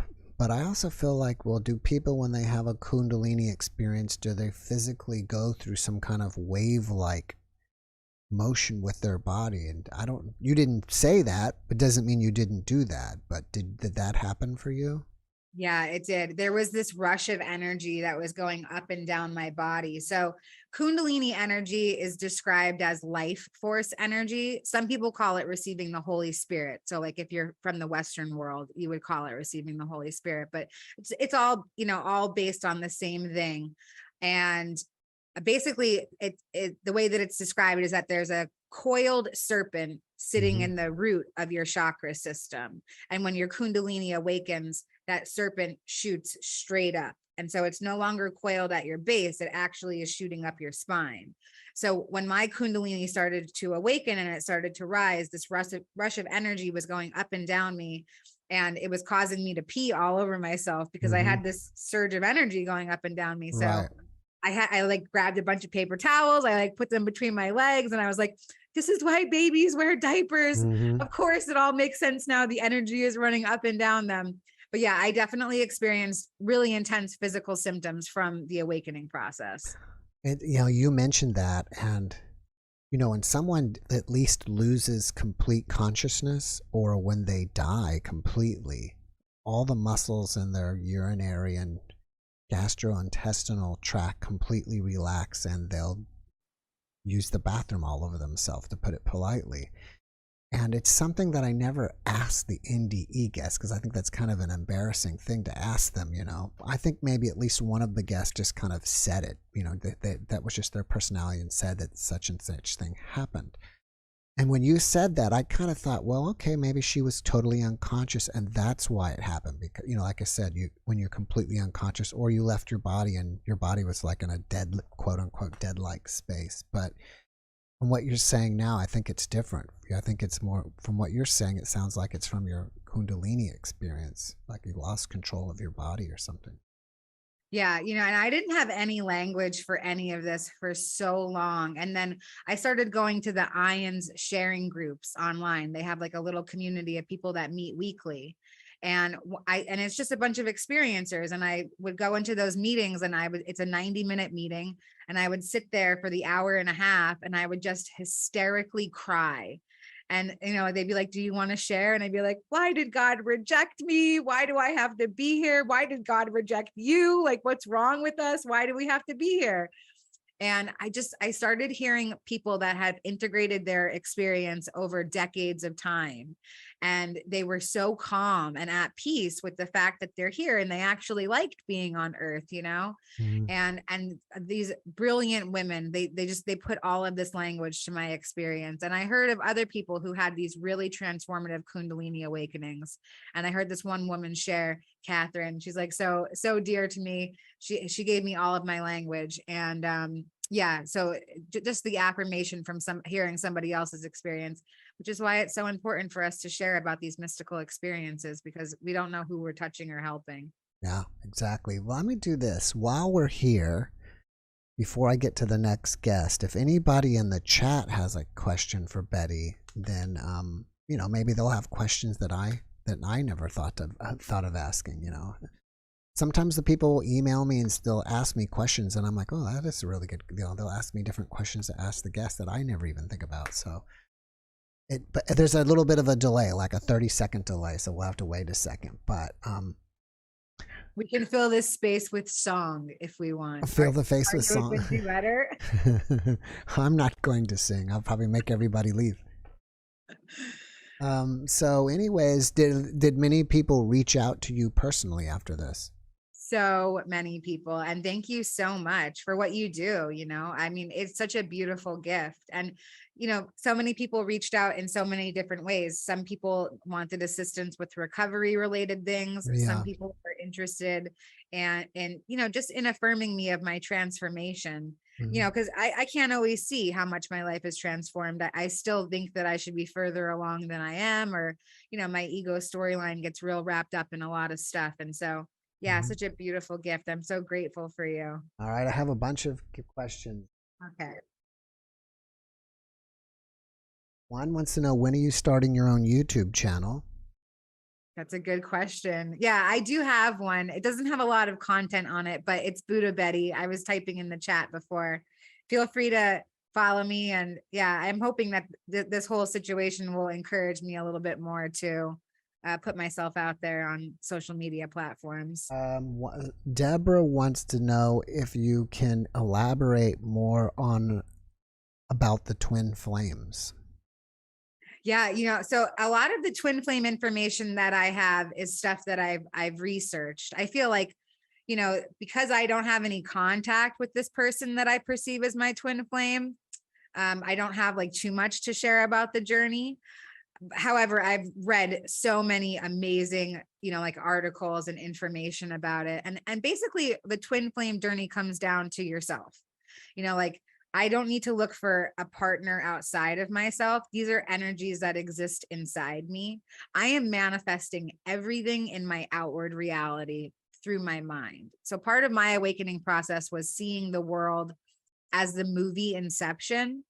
And in the movie Inception, it's about different levels of a dream. And so I was shown that the world is a dream, and that we collectively are in a certain layer of the dream. And then there's these kicks that kick us out of the lower levels of the dream, and they're getting us to the state of actual reality, which is, you know, a higher dimensional level of thinking. And so seeing everything as a dream. And in Inception, they talk about how there's an architect to the dream world, like that could be source, or it could be angels, it could be ascended masters. And then there's the dreamer, and the dreamer is what makes up all of the projections. So everybody that I perceive, all the people in my life, all of the things that I see, I'm creating it from my subconscious mind. So the man that I experienced that had these matching eyes to me, he is a manifestation of something inside my subconscious. And so I have to know that those energies actually exist just within myself. And so it's really a journey of coming into self-love and self-forgiveness. It's so much easier for me to say, well, if this person loves me, then I can love myself, as opposed to actually just sitting with myself and saying like, okay, I love all of the aspects of myself. I think that that's just a lifelong journey. And I think it's the number one part of my spiritual journey is just finding self-love and forgiveness. Mm-hmm. All right. Another one was, which I found.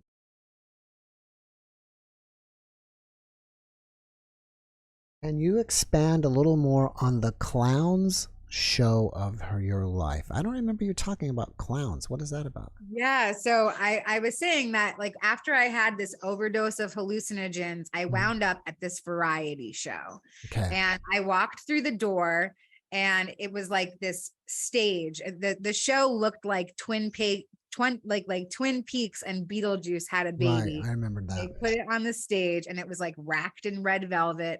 And it seemed like it was a review of my life. There was this one person, who was one of the hosts, and she said, man, guys, I am so high. And like everybody was laughing, but it felt like she was taking the thoughts out of my head and saying them on stage. And then there was a couple of different acts that came on, and they all had these different songs and they were doing dances. And, it felt like it was a review of my life, because even the bartender, he was so mean. He like spilt a whole drink on me. He didn't offer to replace the drink or even give me a towel to clean it up. And I was thinking, oh, wow, this is a review of my life. That's the kind of bartender that I was. Like, I was this mean, terrible person, like sarcastic and crude. I thought that was, so cool, or it would help with my image or whatever. And then, yeah, as this variety show was taking place, it just reminded me of everything in my life. And there was nothing to show for it. Like that review of my life was really just sad and tragic. And now I realize that in my experience, I have other reviews of my life, like when I celebrate milestones in my life, and like I get like a group of people that are part of my experience now to come together, it feels like a review of my life. And this time it's really positive. So grateful for that shift. All right, let's see.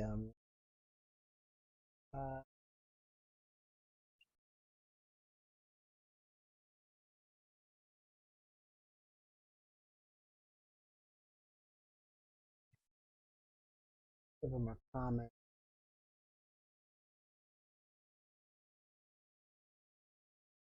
What is the difference between praying for something or manifesting it? That's a really good question. Yeah. Well, manifesting your reality, it requires feeling that you already have it. So to manifest something, manifesting and praying are pretty much hand in hand, except manifesting is the action, like maybe prayer is the thought and manifesting is the action. And, manifesting reality actually requires actual action steps from us as well. We can't just like wish for something and then it appears. But I think that the difference between the two things is manifesting is really sitting in the feeling that you already have it. Like it's not just like this whim, this wish.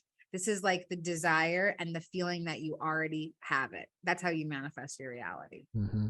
I don't know if it was you saying it or something I was reading today. Maybe it was something I was reading today. But someone was talking about or writing about manifesting and then letting go of the outcome. Did you say that yesterday, or was it? Yeah. Mick, it was you. See, they all get off. Morphed. It's too much it's too much info into my brain. It all starts to it mixes between what a guest, what I read, this other guest. But letting go. A big part of manifesting is letting go of outcomes. So it's sitting in the feeling that you already have, the thing that you desire, and then letting go of outcome. Like, you don't know how it's going to come to you. Like, I shared a story about squirrels, you know, and, you know, that I thought that I was going to have to see a physical squirrel. And then it came to me in a book, and it came to me in a sticker, and, you know, all these different things. And that was me letting go of outcome. I wasn't consumed with how it was going to come to me, because I had just let go of the entire idea of it. Cool. Well, you know, Betty, I need to run to the next guest, but thank you for coming on and hanging with us. And, you know, I wish you massive success in whatever you're doing, and feel free to come by any Saturday night. You know, we're here. This is where we are. And, everybody loves you here, and 500 comments. That's amazing. You are loved. So Grateful for you. Thank you for what you do for the collective. It really is a beautiful gift. Well, thank you. All right. Well, have a great eat. Well, she's gone. K in Wright is going to be joining us.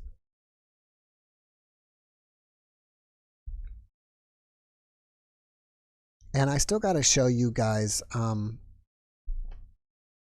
here, maybe after this guest, I'll show you what was the remote viewing item. I have it here. It's in my hand. And we'll go over that next. Let me let her know. She can say, waiting for audio to sync. Oh, now it's synced. It's just she's got it muted. So ask to unmute. It's daytime there. She must be in Australia or somewhere.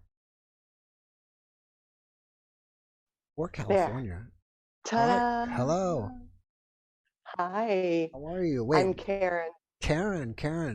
You know, I saw that it's daylight there, and I said she must be in Australia. But then I looked over at my clock, and if you're probably on the maybe in California or something, right? I am in California. I'm in San Diego right now, but I'm actually from Cincinnati area. Oh, nice. All right. Yeah, so, I'm just visiting. Oh, cool. So, what do you have to share with us tonight? Gosh, Jeff, it's endless what I have to share. I just really called to point out how magical everyone is, and that I just know this, and I'll explain a little bit how and why, that everybody's up for all of this information to occur in your life. And it's actually occurring now. You're just not paying attention. Mm-hmm. So I had the first thing that started was so many years ago in 1989. I had a shared death experience with my father, and it freaked me out. So I didn't have a whole lot of anything I can explain to you other than the fact that I was going out of my body. And I was like, hello, wait a minute, what's going on here? And so I literally was like, basically, you know, what the. So that was the first one. And then my mother, I knew she was sick, and as I was taking her to the hospital, I asked her to call 911. And as I was driving to the hospital, I was at a light, and she was in my car, and she told me something, and not physically, of course. It was all I could feel her though, because she was angry. Not angry, but she knew something. We were in a fight 2.5 months prior. She had taken my daughter's birthday present with her from a birthday party. And I was like, Mom, you torture me. And as she died, she saw that information. And what she said in my car was, I torture you. I was like, oh my God, what is going on here? So, and then I was in a real desperate situation, just life, you know how that goes, and not really feeling that great about myself. And I totally got another voice from it. I felt like it was from her, and she's the only thing I felt. And it was almost like a vibration, but I could tell you what it said. And it said fight. And that was the only thing it said, was fight. Because I was so spiraling out of control of just despising myself, I think, you know, just mistakes I made, you know, and it was horrible. It was a horrible place to be, but I was like, oh, whoa, okay. I better fight. So that was cool. What did you need to fight? The thoughts of not wanting to be here anymore. Oh, okay. Yeah. I was wondering perhaps if your mother had a life review and then she discovered how you felt from that party, and so that's why she had to come back and talk to you about it. It could be. I wasn't able to, I suppose it freaked me out again, right? But I wasn't able to respond to her, of course. I just had to keep driving to the hospital. But I mean, I knew when I got there, they take you in a little room, and I thought, oh, how nice is this? Oh no, it wasn't nice. It was because they were about to tell you, there was that part of me that already knew she was dead, but you just battle with that. I think whenever you have these types of experiences, that you're part human and part, I don't want to say enlightened because I'm far from that. So no one believe that I'm enlightened by any means. But man, your guests are phenomenal, Jeffrey, and so are you. Thank you Well, thank you. for everything you do. Yeah. Well, thank you. And so, and the last one, I mean, how can you top her, man? Her spirit, you can just feel her spirit. And anybody that can take that and feel her spirit, you got it. That's it, man. Yeah. And so since 1989, I've been digging and diving, and I ended up reading an article in a Reader's Digest magazine on the same thing that happened to me with my father. And it happened to a woman who was married to the love of her life later in life. And her husband died of a brain tumor, and she had the exact same experience as me. And I was like, I just dropped the book, 20 years later. So do the math, that would have been 2009. And that's just how it shows up, Were you here about an hour earlier or half an hour earlier when the woman was saying that this guy came to her dead in the hospital or about to die? Were you here for that? I wish I was. I was. You have to go back get and watch into, you have to watch the replay. It was amazing how Yeah. he had a car accident and he was on life support, and she was dreaming, and he told her, I don't want to be a vegetable, I don't want to stay. And then when she got there, he was like, on life support, and then they pulled the plug. Amazing. Yeah. It's just so cool. I mean, it's all here for everybody. And you just really have to pay attention. And I just want to go into one more little thing. Sure. I was still in that little desperate moment. People were coming into my life. I'm like, what is going on here? So I just I was reading a book. I was trying to help someone who was addicted, bought some books, and of course, the addicts don't read books. So I read it, and I got into meditation through that book. And I just said, why are these people in my life when I was in meditation? And I was determined. And if you are determined and you have a 100% intention of reaching whoever you want to call it, God, you'll get an answer. And I got an answer. And I was physically sobbing while I was still in the experience of so much love. You have no idea how much. I felt very humbled, and it was like a Seattle rain of bright white light and love. And everybody has that. We just don't see it, because then the gig's up, Yeah. Then we know the story, right? Right. We talk quite a bit on here about the universe is, it's speaking to us. We just don't listen. I had a guest the other day, and I love the way he put it. And he was the first person that said this. He said the universe is conspiring for you. Right. We usually think conspiring Everything against is us, but it's for us. And you can verify that by when you think the worst thing in the world happened to you, and you look back and you're like, oh my God, that was the best thing that ever happened. I got to do this and this and this and this. Yeah. I'm sure you can come if you look at the details of some of those bad things that you considered bad at the time. It's not true, Right. It's so funny you say that, because I was working on every now and then I'll post a video that's like a compilation of everybody's positive messages, and I was literally working one on today, and one of the positive messages was, all these dark times in your life were really, when you look at it later, were there to help you or something. Almost just like Right. what you were saying. And just telling you guys about this, I mean, it's the energy that runs through me is so positive and uplifting, just to say, you guys have got it. You know, everybody's got it. You're just not paying attention. And Anita Morjani, I'm sure a lot of people have heard of her, and I've followed her from the beginning of Wayne Dyer bringing her on his little journey, you know. And she says everything is a gift in the end. If it doesn't feel like a gift right now, you haven't reached the end. Oh, Wayne Dyer has a lot of great stuff out there.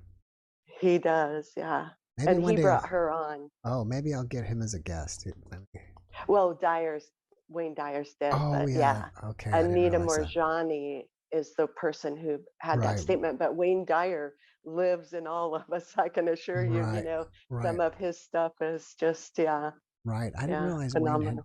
had moved on. Yeah, yeah, it was a couple of years ago, but Mm.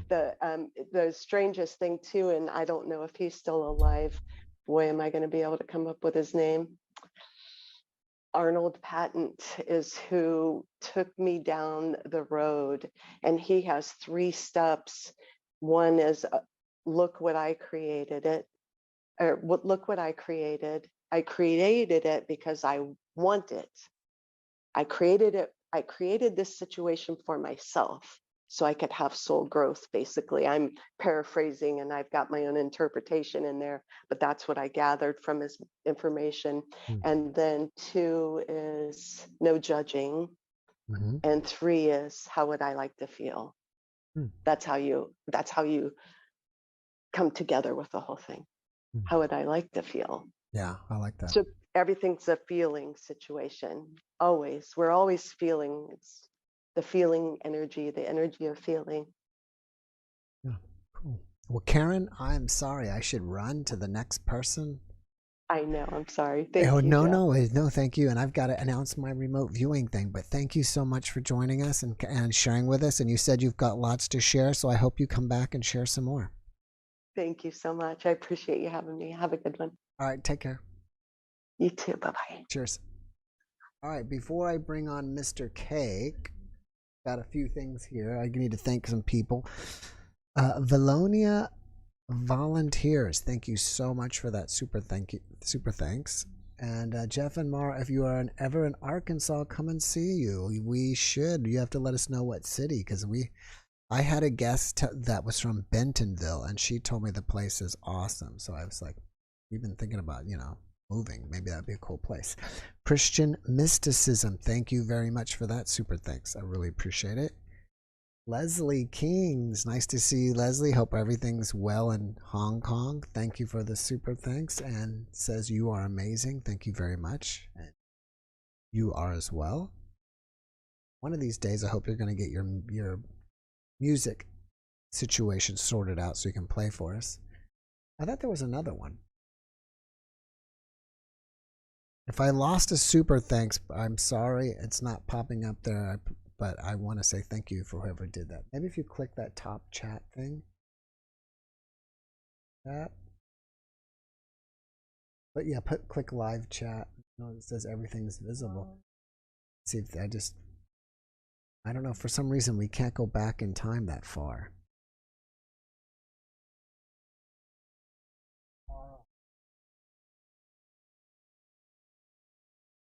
I don't remember who won.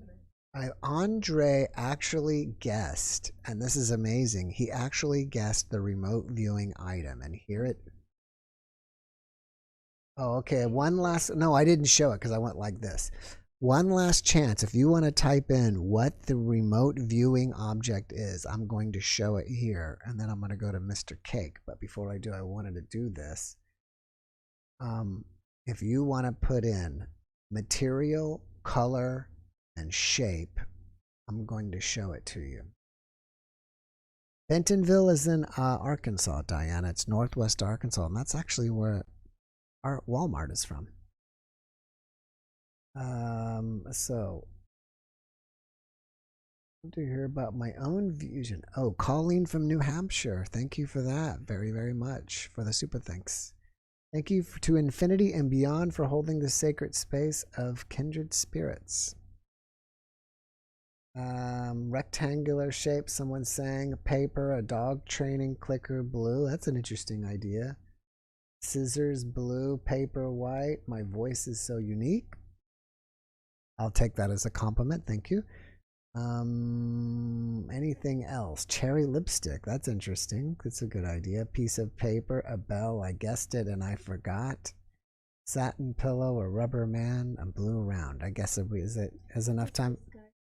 I don't even know if he's here. I wish I would have said it earlier, but I wanted to give time to let people still know about it. But and this guy guessed it. Can you imagine? Right from the beginning. So here it is. I think his name was Andre or Andre something. He is the winner, and it is a crystal. Gosh, the lighting is so bad. A crystal Merkaba.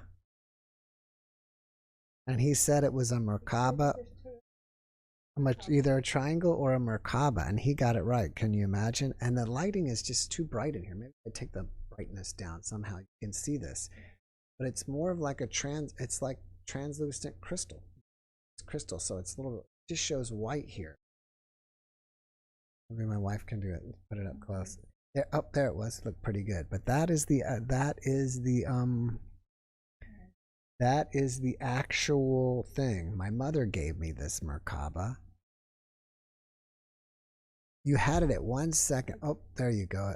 If you turn it with a certain lighting, you can see it's a crystal Merkaba.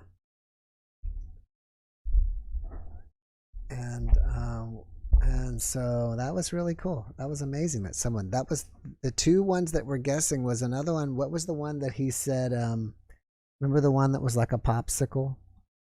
It was one time I had one time I had the magnifying glass, and someone said it's a popsicle, and it was pretty close. No, but I think he then said magnifying. Oh yeah, then he said magnifying glass. Okay, yeah, I said you're close, and then he said magnifying glass. So that's pretty cool. You guys are getting better. We have two of them. Andre who? I don't know. Maybe it's Andre here. There it is. He's saying crazy. Maybe that's him. Andre, if that's you that says crazy, that's you. You got it right. How did you remote view it?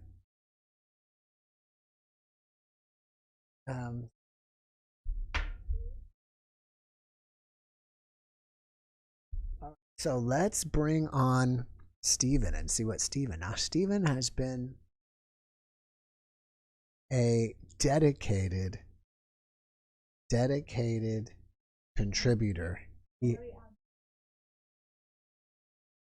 Yeah, it is. Oh, yeah, it is close. It's yeah. Mary Ananda, who was just here, said it was a kind of a crystal ball. So that's close. Stephen has never. I don't know how long we've been doing this. At least a year, more than a year. Has never missed a podcast. Saving the best for last, I heard. Well, hello, darling. I've been in the desert for 20 years, watching over Luke Skywalker, playing with his lightsaber for 20 years. You'd think he'd be better at it by now. So, how are you this week, Stephen? Well, like I said, every day is very hard. I live in pain and misery. There's no help. I get worse every day. Do you think, we talk to so many people, and some people will believe that, part of this suffering is here as Earth School. Would you think this is Earth School? What you go through? Yeah, analogies work well for it's like a school, or it's like a game because it has rules and you learn things, but it's not a game. It's not a simulation. Yeah, I'm in a public area, so it's a little harder. But right. Well, your internet is good today. It's nice. I don't know who I was talking with this the other day, and it actually may have been Betty. with every guest I have, I usually chit chat with them about 10 or 15 minutes before we actually record. And then we end up talking again about 10 or 15 minutes afterwards. And I don't think it was her because it's really recent that, so many guests will say that either part of God is within you, or some people that they go into their NDE will come to a place and they'll realize that we're all one and we're God. So, yeah, because they experience higher levels of truth. So there's all these levels of truth, and that they're experiencing the high levels. The problem is they come back and they're not good teachers. So they get a lot of like Aniti Morjani. Like she had a really good experience, but then she's not a good teacher. So that's a lot of problems. Well, I think Dr. Hawkins, Dr. I mentioned he was in Dr. David R. Hawkins was an enlightenment teacher. So he teaches people how to get to the truth. And one of the things he teaches is how to do muscle testing. And so I've been doing this for fun. I've been calibrating the Star Wars characters. Calibrating them.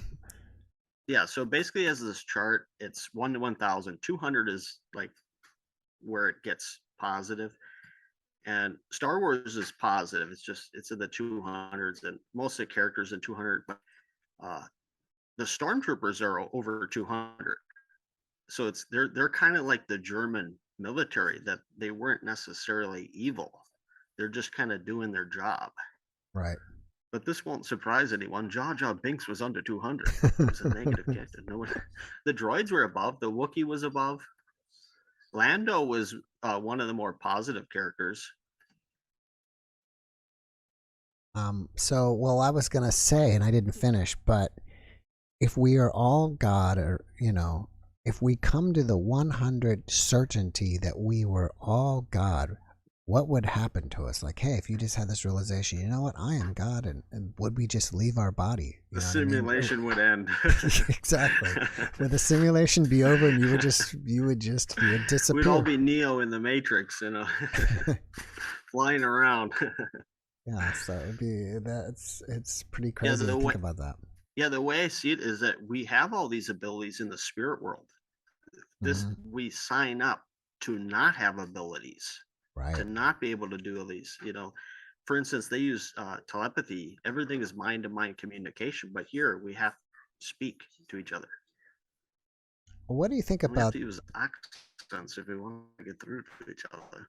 All right, I gotta wait. You're frozen. Okay, you're back. What do you think about this? Okay, if we planned this whole life out, and we planned everything out, all the suffering, all the pet family, blah blah blah, and then we have an NDE. Does that make it when we come back in, we got help, or does that make it even like we take the game to the next level and make it even double hard coming back? I think there's a series of options. I don't think it's like all 100% laid out. I think it's a series of like a choose your own adventure book type of thing. If people choose this, then this happens. So I think NDEs are one way that people get back on track, because everyone needs to care and do what's right. And so this one guy had a near-death experience. He was a millionaire, and they showed him his life, and they said, God gave you these gifts to help people, and you're using them to make money. So he had this experience to get him back on track. Yeah, makes sense. I don't know. Those are some good questions. So have I don't believe everything that happens, because I believe that this woman that I love, we're supposed to be together, but everyone has free will, and so. All right, wait a second there. Wait a second. You said a woman that you love. You've never said that before. Is that Monique or somebody else? No, this is someone else. Her name's Shelley Crane. Okay. But she would, I prayed over this, and I communicated to my spirit guide, and I got that we would be together. This was back in August of 2004, that we'd be together then. And she called me. She said we'd get together and talk, and then I didn't hear back from her. And then a day or two later, my dad filed down my teeth. So the way I see it is that the enemy sees a positive event coming too. And then he says, well, how do I sabotage this? And so God does, you know, if bad things happen, God will, you know, there's a saying, man's tragedy is God's opportunity, because then you'll hand over your will to God. You'll say, okay, God, what do you want? What do you want? I'll do what you want. And so unfortunately, that's what happens, is it takes a tragedy usually for us to start questioning things. And to surrender to God? Yes. Like, you know, I like every day I say, you know, God, tell me what to do. You know, I want to be doing what you want. Mm-hmm. Do you think that would be what God wants more, is not prayers, but surrender? I think so. Yeah. Surrendering your will to God. Yeah. That's what I would say. Interesting. But once you have, so you felt like you have surrendered, right? Yes. Once you surrendered, I'm fully committed. Did your life change once you surrendered? Well, yeah, my life changed when my life was destroyed, and then like in order to survive it, then I have to surrender. It's like you hit these points where it's like, do you keep living through a nightmare, or do you surrender to God? And I said, okay, I'll live through the nightmare, you know, under the notion that there's going to be help. Unfortunately, the help hasn't come. There's spiritual help, I'd say, that's, but not physical help.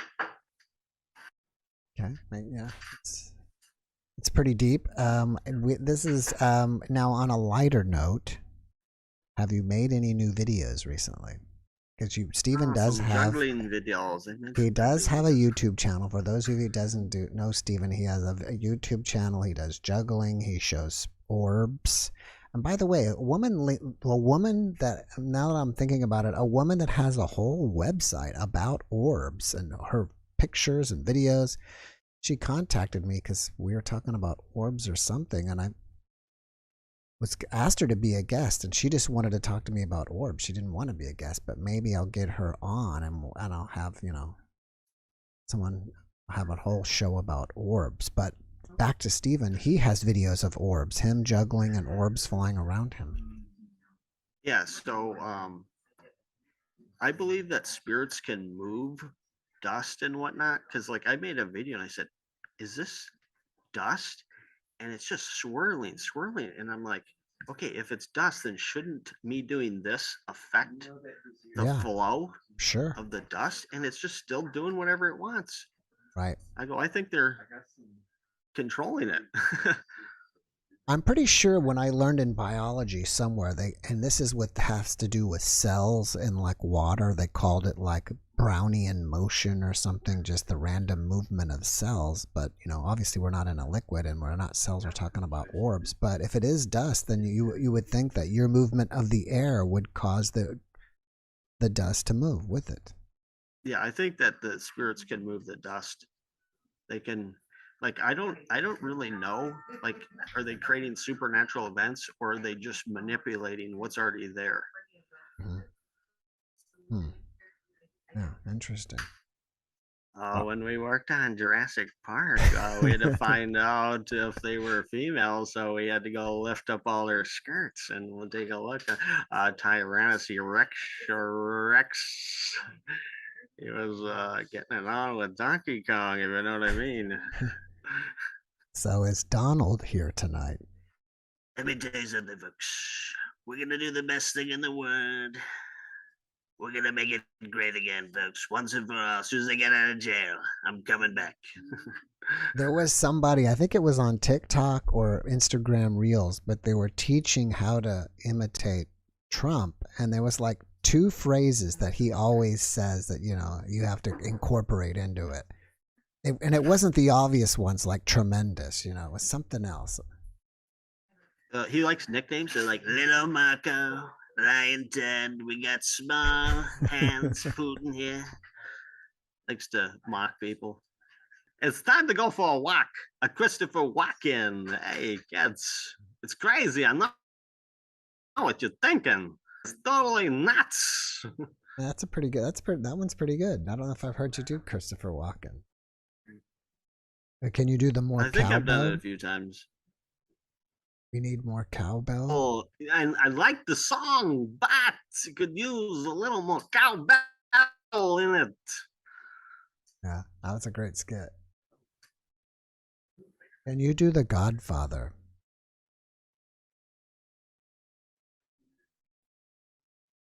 It shows a little respect. Just need a little more respect. That's what you need to show. Get a thing going. I could have been a contender. Hoo-ah! Let me tell you, hoo-ah!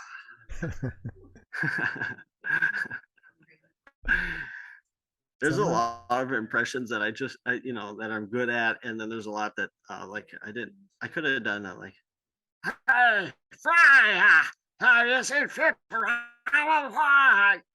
need something bending. Lots of floozies right here. Do you have any updates with Monique? Everyone, it's an old man. If anyone doesn't know, because my life is so hard, I have a spirit with me all the time. She's like right here. Mm-hmm. If I let her move my hand, she likes to do this, and then I go, "How are you?" And she's doing this. I'm letting her do it. Mm-hmm. She just likes to have some fun. This is what she does. So we get together and we go with the girls and we have some little fun. Merlin wants to know if you can do Jim Carrey. Alrighty.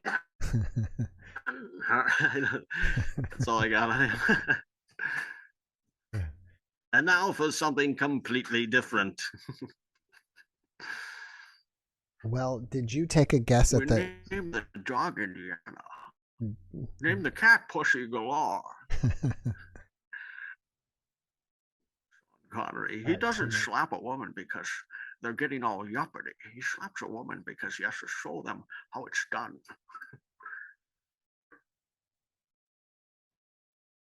All right, so Matthew McConaughey, he just likes to lay on back, really. He likes getting way back in his chair, and he just starts chilling out. He gets tipsy. This may... Woo, woo, and I say, hey, you know who I am? I'm the guy driving the Lincoln, When I grew up, I wanted to be on Hollywood Squares, but all the kids in the docks get in the way, and it makes it hard for me to be famous. I was going to, this may be a little early, but I was thinking again that last year we did the Halloween stream where you could wear costumes, and I wore like a mask. So it's going to have to be not exactly Halloween, but are you going to come this year with a costume? I can't guarantee anything on that one. Well, it would be pretty cool if you could come as a vampire and suck your blood. It would be pretty cool if you could dress up like one of the people that you do impersonations of. Hey, maybe I'll come as Beetlejuice. Hey, Lydia, what do you say? We'll get out of here, have a little fun.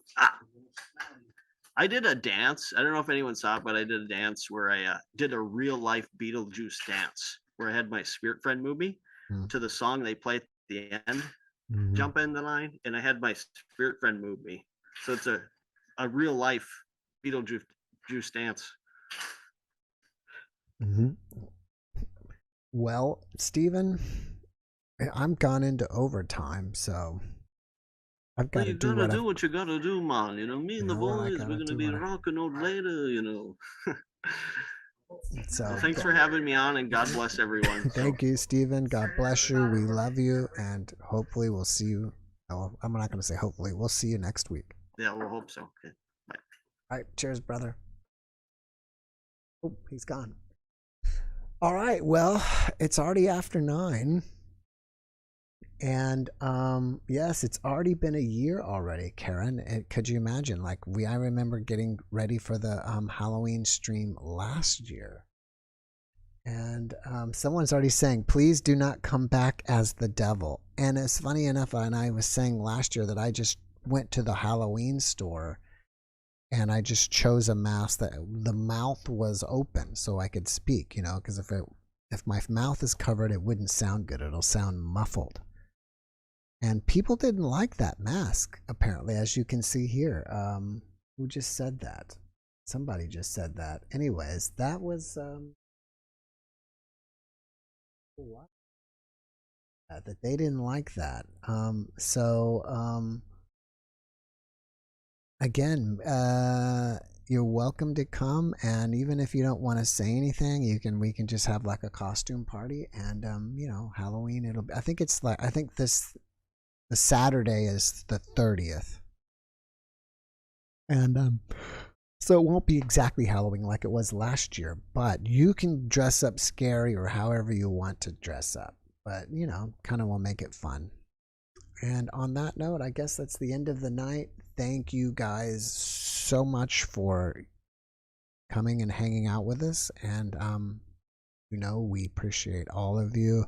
We love all of you. We wish you all the best.